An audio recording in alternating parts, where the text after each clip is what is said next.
এই যে মাল তাড়াতাড়ি লে, আশেপাশে মানুষজন থাকতে পারে। কে রে ঠিক আছে তো? হ্যাঁ মাল ঠিক আছে, তাড়াতাড়ি ঢোকা। আচ্ছা ঠিক আছে তুই মানুষ লে লে তাড়াতাড়ি লে, কেউ নাই। আয়, চল তাড়াতাড়ি চল। চল, চল, চল, চল। মানুষ দেখিস রে? বয় এখানে বয়। কত এই মাদক টানলে কি করা যায়? সামনে তো পুলিশ একবার বসে আছে। আরে আমিও তো ওই টেনশনে আছি রে।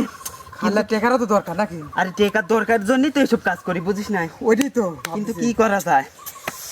তুই আরে, মনে করি না। থাম থাম, একটা ছেলে আসতেছে। এই যে বাবু এদিকে আসো তো, শোনো। তো নাম কি তোমার? ইমন। ইমন। ভাইয়া বিষয় হচ্ছে আমার বড় ভাই ওই পাকা রাস্তার মোড়ে দাঁড়ায় আছে বুঝছো, এই তরমুজটা ওর কাছে দিও। আচ্ছা আচ্ছা ঠিক আছে, দাঁড়াও যাও না। এই যে তুমি এই যে 100 টাকা রাখো। লাগবে না ভাই, আমি এমনি দিয়ে আসতেছি। আরে ভাইয়া সমস্যা নাই, রাখো। আচ্ছা আচ্ছা হ্যালো? ঠিক আছে। বড় ভাই এই তো হলে কথা 100 বল। টাকা কামাই, এই তো। কিরা? বড় ভাই বড় ভাই? হ্যাঁ বড় ভাই।